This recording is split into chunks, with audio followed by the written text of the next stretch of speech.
अभी स्टार्ट मत करना, ठीक है। कल हम लोगों ने आवेशों का पुनर्वितरण पढ़ा था। आवेशों के पुनर्वितरण में क्या क्या पढ़ चुके थे हम? अनिष्ट विभव पढ़ा था। और एक चालक ये है, एक चालक ये दिया था, इससे एक तार द्वारा हमने जोड़ा था,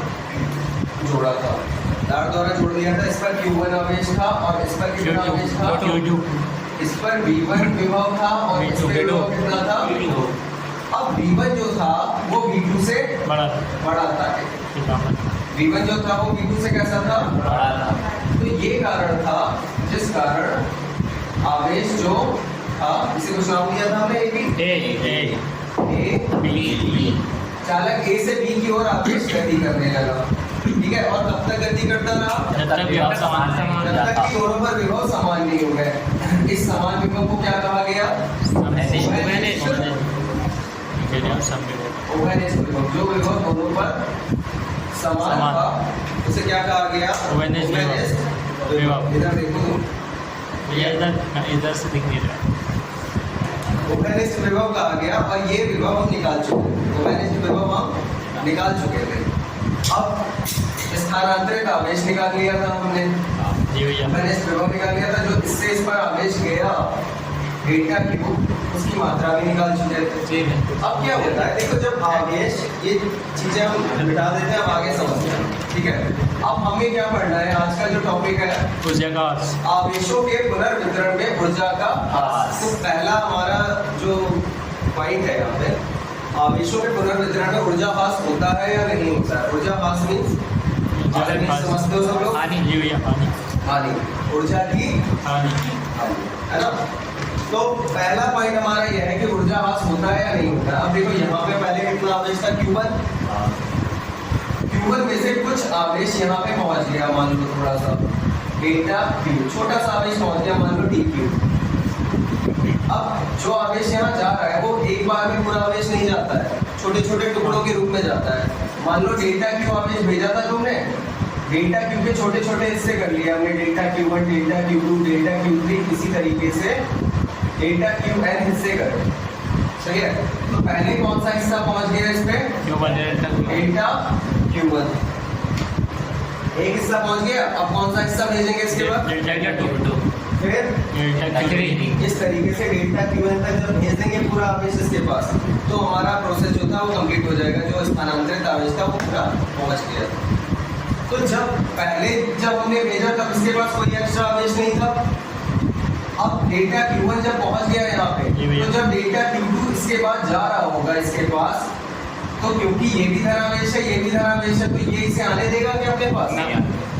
डेल्टा Q1 भी धनावेश है। देखो एक चीज तुम लोगों को नहीं पता है अभी कि पॉजिटिव आवेश जो होते हैं वो एक दूसरे को रिपल करते हैं, मतलब एक दूसरे को पास नहीं आने देना चाहते, विरोध करते हैं एक दूसरे का पास आने का।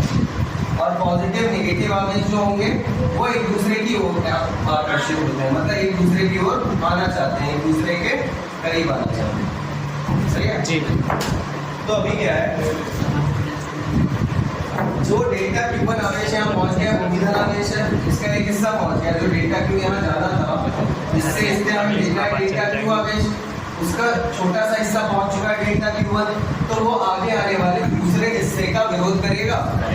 तो यहाँ पे इसे भेजने के लिए कुछ ऊर्जा खर्च होगी, हमें कुछ बल, जब ये नहीं जा रहा है तो हमें धक्का लगाना पड़ेगा कि पहुंच भाई तू, है ना। ऐसे ही एक हिस्सा पहुंचाया तो उसका विरोध कौन कर रहा था? Delta Q1।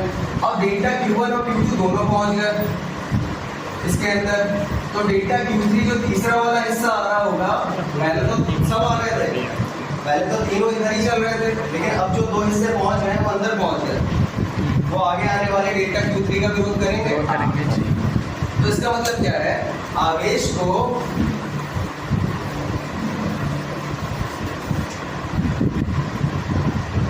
आज दिन होगा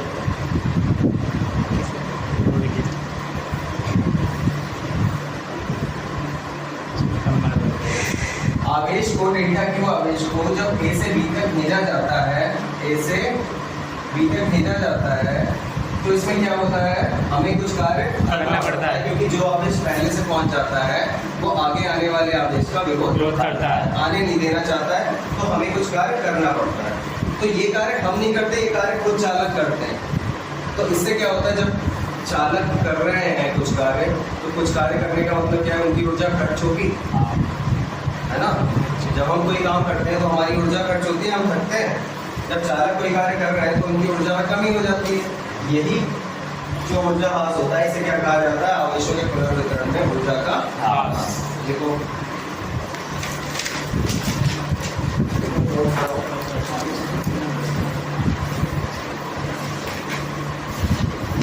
जब हेडिंग नोट कर लो, आवेशों के पुनर्वितरण में ऊर्जा का हास।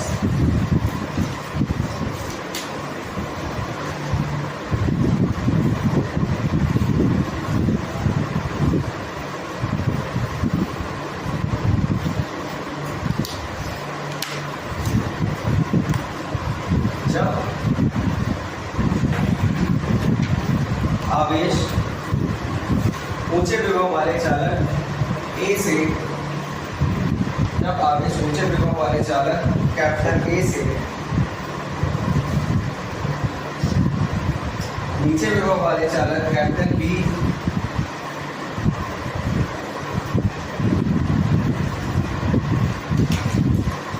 की ओर बहता है,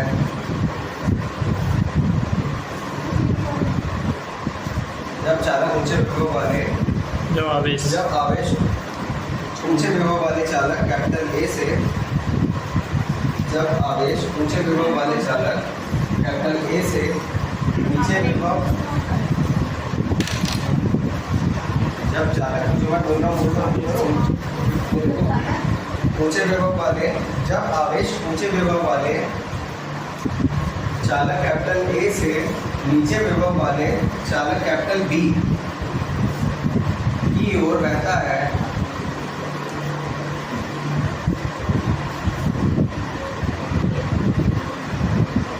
तो इस प्रक्रिया में कुछ कार्य किया जाता है। तो इस प्रक्रिया में कुछ कार्य किया जाता है। चलो आगे लिखो, इसके आगे लिखने लगो, जहाँ चल रहा है वो लिखो आगे, ठीक है। पीछे का जो छूट गया वो बता दें। तो इस प्रक्रिया में कुछ कार्य किया जाता है जिस कारण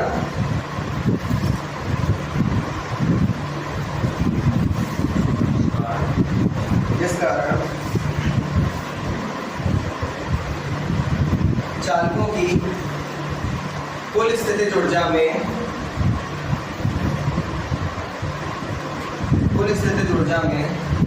कुछ कमी हो जाती है।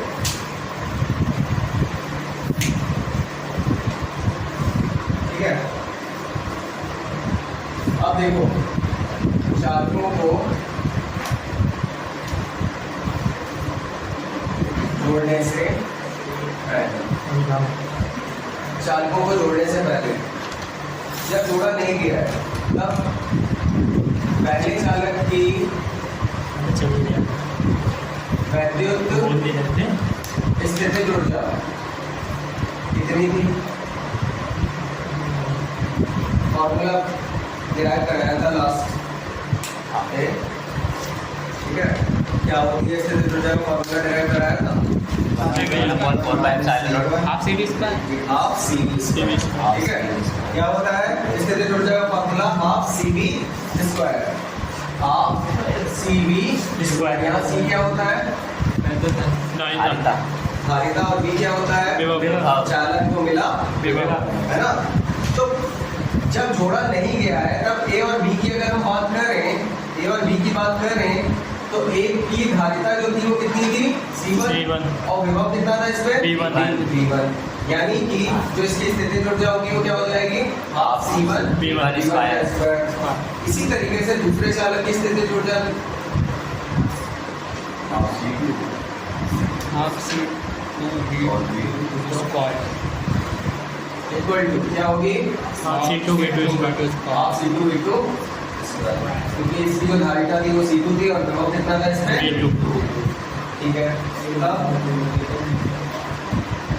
कुल स्थितिज ऊर्जा क्या हो जाएगी, half C1 V1 square plus C2 V2 square कर देंगे, half C1 V1 square plus half C2 V2 square V2 का स्क्वायर। ये कुल स्थिति ऊर्जा हो गई जब इन्हें आपस में जोड़ा नहीं गया था तब।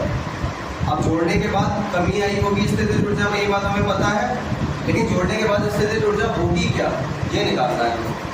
अब क्या, जोड़ने के बाद,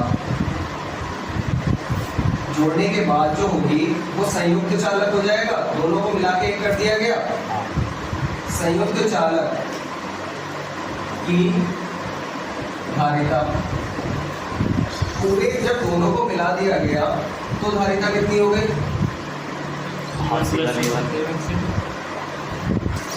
पहले धारिता इसकी C1 थी, इसकी C2 थी, लेकिन जब दोनों को जोड़ दिया गया C1 प्लस C1 धारिता कितनी हो गई? C1 plus C2। अब जो धारिता हो गई दोनों एक हो गए अपने आप में। अब दोनों अलग अलग अस्तित्व नहीं बचा, दोनों को जोड़ दिया गया, दोनों मिलके क्या हो गए? एक हो। तो दोनों को जब एक माना जाए तो दोनों की मिला के धारिता कितनी है? C1 plus C2। C1 plus C2। और संयुक्त चालक पर जो विभव है वो कितना है? V1 plus V2। क्या हो गया है? V1 प्लस V2 भैया B जोड़ने के बाद नहीं B हो जाएगा भैया। भैया B एक विभव हो गया। देखो पहले हाँ। इसका विभव ज्यादा था, इसका कम था, ये दोनों का भैया बराबर हो गया। निकाला हो गया था, B। B। ओवेनिस्ट विभव, है ना? तब आवेश संयुक्त चालक की वैद्युत स्थितिज ऊर्जा क्या होगी तो बताएगा आपको? हाफ CV स्क्वायर होती है। अब C तो इसके लिए क्या हो गया? C1 प्लस C2 और B निकाला और B क्या हो गया? B हो गया B स्क्वायर, है ना? B की वैल्यू लगाएंगे। अभी लगाएंगे, बाकी जगह नहीं है ना, नोट कर लो इसे। रोक दो भैया। रेड पर्टिकुलर करना। अब ये देखो, ये कुल स्थितिज ऊर्जा आ गई कब की? कुल स्थितिज बिना ऊर्जा, जोड़े। इसे U से दिखा देंगे। ये जो आ गई स्थितिज ऊर्जा कब की आ गई? बिना जोड़े का जोड़ा नहीं गया था। अब जोड़ने के बाद की जो स्थितिज ऊर्जा आ गई संयुक्त, वो ये आ गई जब दोनों को जोड़ के एक कर दिया गया। ये गैस से दिखा दिया इसे। जोड़ने के बाद जो इनकी टोटल स्थितिज ऊर्जा हो गई वो ये। तो अब क्या करना है? अभी देखो यहाँ पे V जो है ये क्या है? ओवेनिस्ट विभव। जी भैया। तो ओवेनिस्ट विभव का मान हम निकाल चुके हैं कल, वो लगा देंगे। C1 plus C2। इसे समीकरण फर्स्ट कह दो और इसे कह दो समीकरण सेकंड। इसे समीकरण फर्स्ट कह दो, इसे समीकरण सेकंड कह दो। अब समीकरण सेकंड में V का मान लगा दो।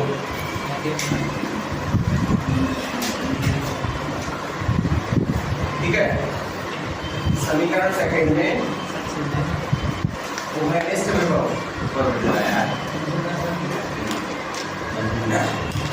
V बराबर क्या आया था? V1 C1 V1 C2 V2 upon C1 plus C2 upon C1 plus C2। लगाने लगा दो। तो U डैश का जो मान होगा तुम्हारा संयुक्त वैद्युत स्थितिज ऊर्जा तब जब दोनों चालकों को जोड़ दिया गया, वो क्या हो जाएगा? हाफ C1 प्लस C2 और C1 V1 plus C2 V2 upon C1 plus C2 का होल स्क्वायर। Whole square. यही हो जाएगा ना? जी भैया। तो देखो ये एक घात है और ये दो घात है, नीचे एक कट जाएगी तो क्या बचेगा? Half C1 V1 plus C2 V2 का whole square upon C1 plus C2। ये U डैश आ गया। अब ये हो गई इक्वेशन थर्ड हमारी। 5 अब मुझे एक बात बताओ, चालकों को जोड़ने से पहले वैद्युत ऊर्जा जो थी वो निकाल चुके हैं हम। चालकों को जोड़ने से पहले वो क्या है? U। और जोड़ने के बाद जो वैद्युत स्थितिज ऊर्जा है वो U डैश है। हमें क्या निकालना है? वैद्युत माइनस हो जाएगा। स्थितिज ऊर्जा में हास। तो हास कैसे निकलेगा? Delta U। भैया अगर ऊर्जा में कमी हो रही है, ऊर्जा में क्या हुई है? कमी। इसका मतलब U और U डैश में कौन बढ़ा रहा होगा? U पहले वाली ऊर्जा ज्यादा नहीं होगी ना, और U डैश बाद की है। U डैश बाद की ऊर्जा जोड़ने के बाद की, तो U में से किसे हटा देंगे? U डैश को U डैश को लगाओ। U की वैल्यू बताओ कितनी है? V की वैल्यू हाफ क्या होगी? हाफ हाफ C1 V1 का square plus half C2 V2 का स्क्वायर ठीक है और minus half C1 plus C2 C1 V1 plus C2 V2 का होल स्क्वायर अपॉन में C1 प्लस C2 अब देखो हाफ तो आ गया इसमें से कॉमन सीधे से, जो कॉमन आता है उतना कॉमन लेते जाओ। और ये C1 प्लस C2 जो है इसकी इधर क्रॉस मल्टीप्लाई हो जाएगी दोनों में, जी क्योंकि इसके अपॉन में 1 मानते हैं हम, हाँ। ये तो सबको आता है। तो क्या होगा C1 नहीं होगा V1 का स्क्वायर प्लस C2 V2 का V2 का square C1 plus C2 C1 plus C2 minus इसका होल स्क्वायर हो जाएगा, है ना। जी भाई डायरेक्ट ये ऐसे ही रहेगा C1 V1 स्क्वायर ये प्लस C1 V1 का होल स्क्वायर C2 V2 का होल स्क्वायर और प्लस के 2C1 C2 V1 V2 upon में C1 प्लस C2 और इसके आगे इधर देख लो हाफ तो क्या होगा हाफ C1 की पहले दोनों में मल्टीप्लाई करो, हाँ पहले C1 की इसमें दोनों में मल्टीप्लाई कर दो C1 square C1 square V1 square square है ना plus C1 C2 V2 square भाई C1 रह गया C1 C2 उधर उधर V1 स्क्वायर V1 भैया V1 स्क्वायर आएगा V2 कर देना आपने। C1 C2 V1 C1 की दोनों हाँ में सही है ना? सही ठीक है अब C2 की दोनों में करो C1 C2 V1 स्क्वायर जी भैया फिर C2 square V2 square V2 square minus ये अंदर मल्टीप्लाई करो माइनस किया C1 स्क्वायर V1 स्क्वायर हाँ minus C2 square V2 square और माइनस का 2C1 C2 V1 V2 और अपॉन में क्या चल रहा है C1 बराबर C2 अब देखो यहाँ कुछ कट हो रहा है, ये हमको C1 square V1 square cut हो जाएगा, हाँ जी भैया C2 square V2 square C2 C2 square V2 square cut हो जाएगा। बस ठीक है बस पहले इतना नोट करो। ये 2000 देखो यहाँ तक नोट हो गया,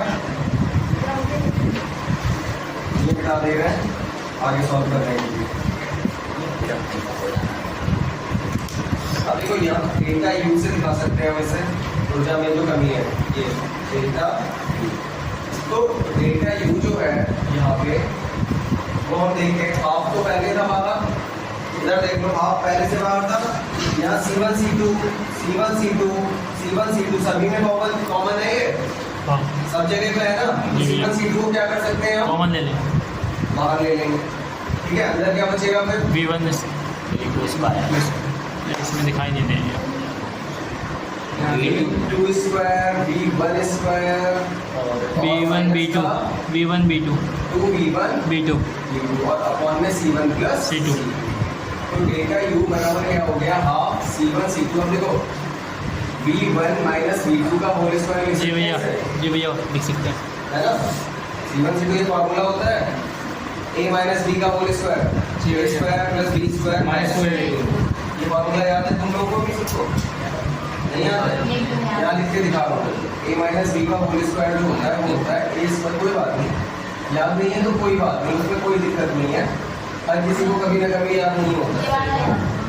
ठीक है याद हो जाता है लेकिन जब हम मेहनत करते रहते हैं तो A माइनस B का स्क्वायर क्या A square plus B square minus 2AB।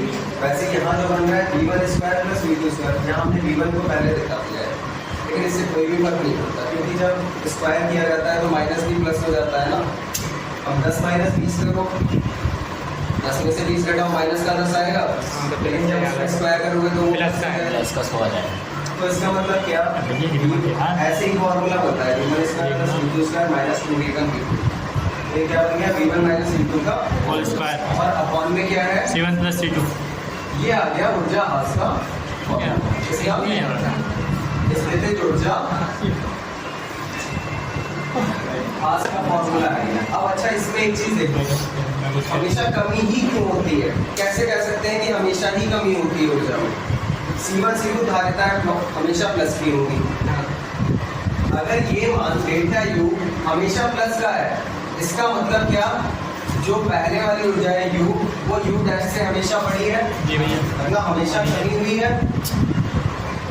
ये प्लस का मान कब आ सकता है? डेल्टा U का मान धनात्मक कब हो सकता है? ठीक है, धनात्मक प्लस V धनात्मक कब हो सकता है? डेल्टा U का मान जब यू बढ़ाओ U का मान हमेशा U डैश से ज्यादा हो, क्योंकि U में से U डैश को घटाया है ना हमने, तो ये मान धनात्मक होगा या नहीं होगा? होगा। देखो V1 माइनस V2 है, ये स्क्वायर है इसलिए पॉजिटिव होगा।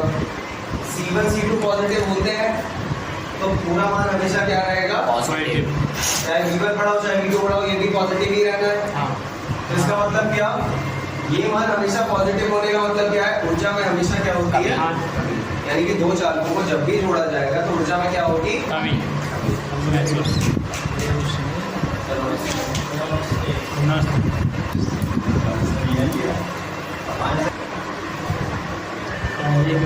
अब देखो, चालक की धारिता की निर्भरता, ये टॉपिक हम डिस्कस करेंगे, है ना? चालक की धारिता की निर्भरता। चालक की धारिता का मतलब क्या होता है?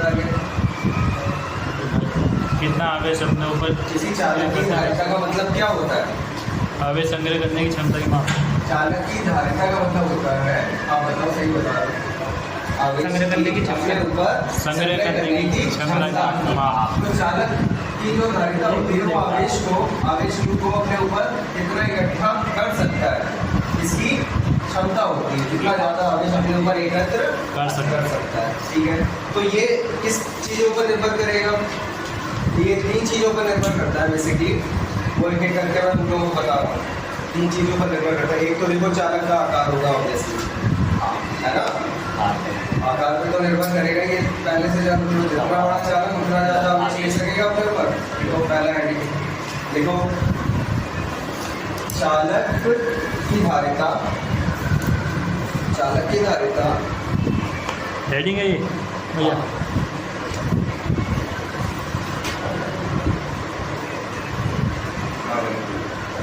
निम्न तीन कारकों पर निर्भर करती है। निम्न तीन कारकों पर निर्भर करती है। जल्दी जल्दी करेंगे जरा। नंबर फर्स्ट, चालक का आकार। चालक का आकार,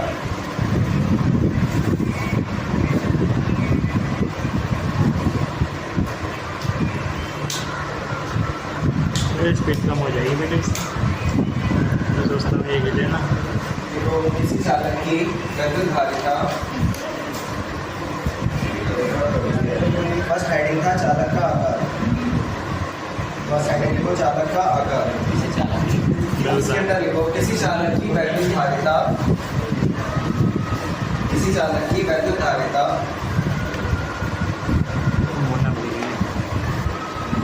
उसके आकार पर निर्भर करती है। मैं कह रहा था पहला हेडिंग है चालक का आकार, फर्स्ट लिखो यहाँ पर, उसके फर्स्ट हेडिंग था लिखो यहाँ पे चालक आकार पर निर्भर करती है। का आकार, फिर इसके आगे लिखो चालक का आकार लिखा, फिर उसके आगे लिखो, ठीक है? उसके बाद लिखा था किसी चालक की वैद्युत धारिता उसके आकार के आकार पर निर्भर करती है। आकार पर निर्भर करती है, ठीक है? तथा आकार के बढ़ने पर बढ़ती है।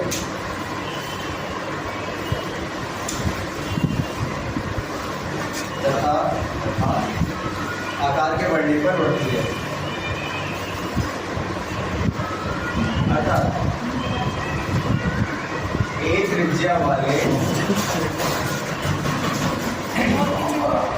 गोलीय चालक के लिए, देखो स्मॉल ए त्रिज्या का अगर गोलीय चालक हो, ये क्या है? एक गोलीय चालक है जिसकी त्रिज्या कितनी है? स्मॉल ए।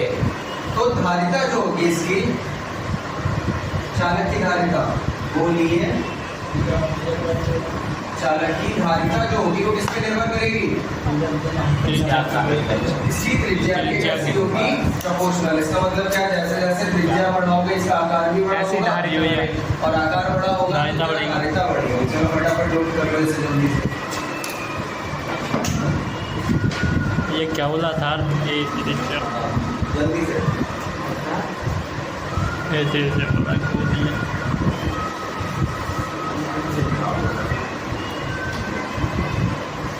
इसके बाद सेकंड लिखना माध्यम के परावैद्यता।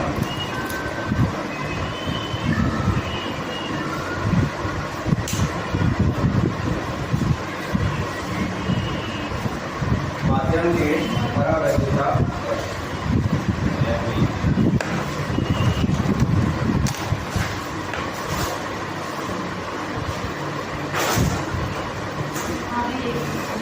ये नोट करो।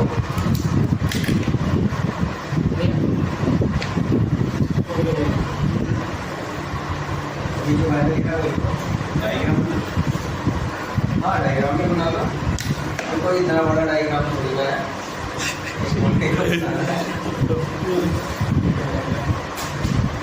अब देखो माध्यम के परावैद्यता, जिस माध्यम में रखा जाएगा चालक, जिस माध्यम में रखा होगा, वायु में रखा है, निर्वात में रखा है या किसी अन्य माध्यम में रखा है, किसी द्रव के अंदर रख दिया है, तो जिस माध्यम में रखा जाएगा उसके परावैद्यता पे भी निर्भर करती है कि क्या किसी चालक की विद्युत और परावैद्युता के साथ बढ़ती है, यानी कि C प्रोपोर्शनल होगा किसके परावैद्युता। देखो हेडिंग लिखो ये जल्दी से, माध्यम के परावैद्युता का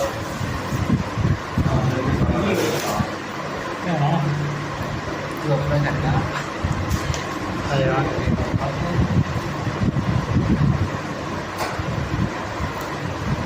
सच है कर दिया तो यहाँ से देखो चालक की धारिता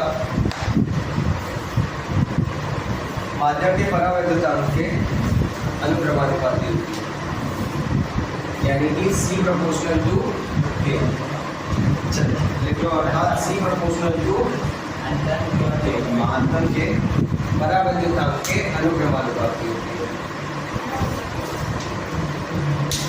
धारिता माध्यम के परावैद्युता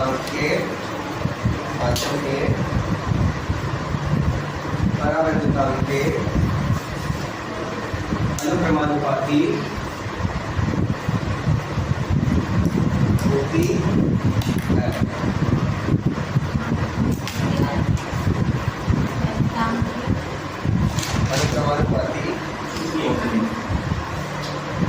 अनुक्रमानुपाती यहाँ लिख के दिखा रहा हूँ,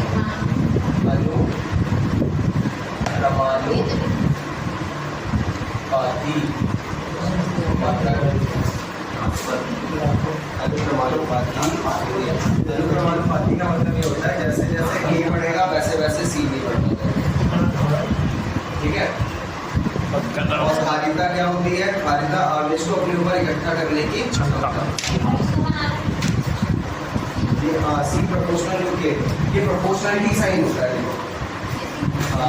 तुमने ये साइन पढ़ा होगा कि जैसे A बराबर B, तो उसका मतलब क्या है? A और B दोनों बराबर है। अगर ये 10 है तो ये भी कितना है?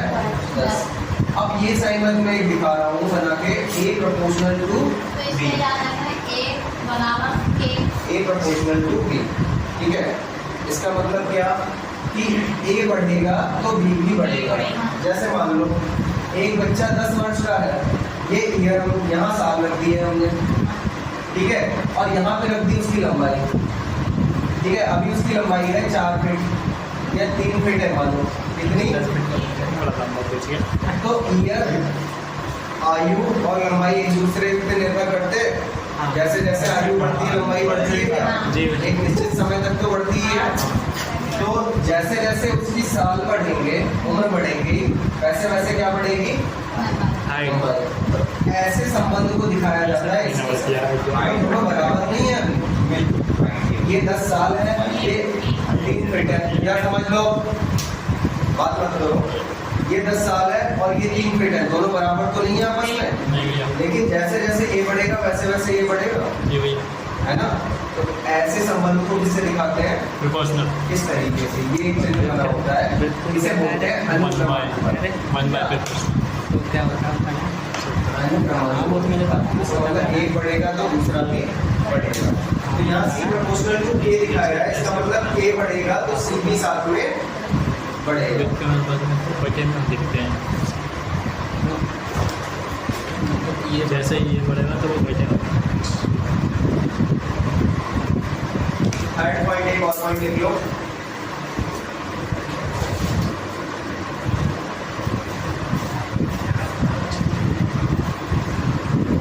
अन्य चालक, थर्ड पॉइंट लिखो, तीसरा पॉइंट, अन्य चालक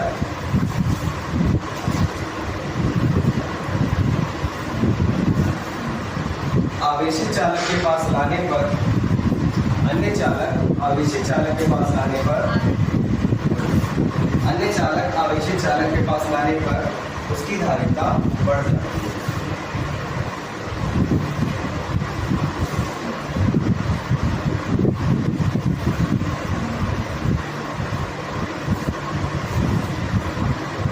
उसकी धारिता बढ़ जाती है।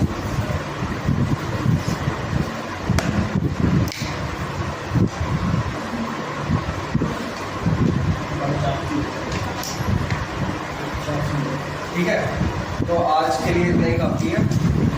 हमने दो चीजें डिस्कस करी हैं, एक तो एनर्जी लॉस, ठीक है, और दूसरा पॉइंट कि चालक की जो धारिता होती है वो, इस टाइम चालक की धारिता का मतलब क्या है, आवेश को ग्रहण करने की क्षमता, वो किन किन चीजों पर निर्भर करती है ये बताना था हमें। तो तीन चीजें तुम्हें बताई गई, एक तो चालक के आकार पर, जितना बड़ा आकार लोगे उतना ज्यादा आवेश ले सकते हो उसी चालक पे। दूसरा पॉइंट माध्यम के परावैद्युतांक पर, जितना ज्यादा परावैद्युतांक होगा माध्यम का उतनी ज्यादा चालक की धारिता होगी। ठीक है, तीसरा पॉइंट क्या बताया, ये बहुत इंपॉर्टेंट है। तीसरा पॉइंट क्या है, चालक के पास कोई दूसरा चालक लाने का। इसका मतलब क्या, अभी तक तुमने विलगित चालक पढ़े। विलगित चालक क्या होते हैं, जो अकेले होते हैं, लेकिन कोई आवेशित चालक है, अगर इसके पास कोई दूसरा चालक तुम लाके खड़ा कर दो इसकी रेंज के पास, तो क्या होगा, इसकी धारिता बढ़ जाएगी। क्या बढ़ जाएगी, मतलब ये कुछ ज्यादा आवेश ले लेगा पहले से। ये जादू ही तो होगा एक तरीके से, है ना। लेकिन ये जादू कैसे होगा ये कल पढ़ाऊंगा तुम्हें। इसका एक सिद्धांत है, क्या कोई एक आवेशित चालक है, उसको और अधिक आवेश देना है, और अधिक आवेश देना उसकी क्षमता से भी ज्यादा, तो कैसे दे सकते हैं, उसके पास एक दूसरा चालक ले आओ जो आवेशित ना हो।